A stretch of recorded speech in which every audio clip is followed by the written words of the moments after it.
আসসালামু আলাইকুম everyone, welcome back to my channel. আশা করি সকলে ভালো আছেন।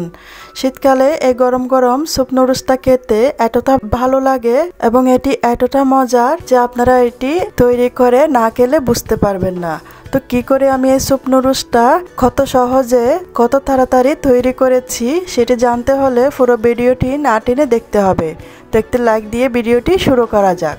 স্যুপ নুডলস তৈরি করার জন্য এখানে আমি একটি ছোট ম্যাগির প্যাকেট নিয়েছি। এখানে কিন্তু নুডলসের মশলাটাও আছে। এখানে আমি এক প্যাকেট স্যুপ নিয়েছি।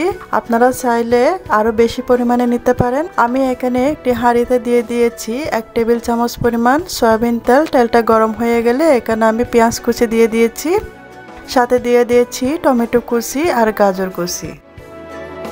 সবগুলো একসাথে নেড়েচেড়ে আমি ভালো করে ভেজে নেব। ছোট আছে 5 থেকে 10 মিনিট। ভেজে নেওয়ার পর এখানে আমি 2 থেকে 3 কাপ পরিমাণ পানি দিয়ে দিয়েছি।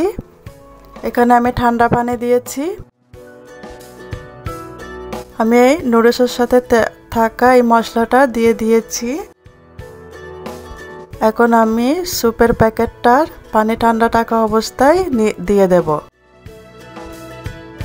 পানির সাথে ভালো করে আমি এটা নেড়ে ছেড়ে চুলা মিডিয়াম আঁচে রেখে এটাকে সিদ্ধ করে নেব। 2 মিনিটের মধ্যে এটার বলক উঠে গেছে। বলক উঠে গেলে এখানে আমি নুডলসের প্যাকেটটা ছোট ছোট করে একদম ভেঙে নিয়েছিলাম, এগুলো আমি দিয়ে দিয়েছি। এখন আমি নেড়ে ছেড়ে এই নুডলসটা সিদ্ধ যাওয়া পর্যন্ত অপেক্ষা করব। 2-3 মিনিটের মধ্যে নুডলসটা সিদ্ধ হয়ে গেছে। এখানে আমি একটি ডিম ফেটিয়ে নিয়েছিলাম। ডিমটা আমি এভাবে কাটি দিয়ে নেড়ে ছেড়ে দিয়ে দেব।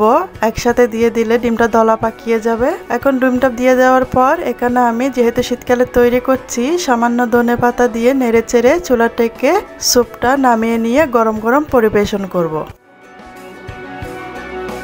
তো কত সহজে আমার এই স্যুপ নুডলস তৈরি হয়ে গেছে।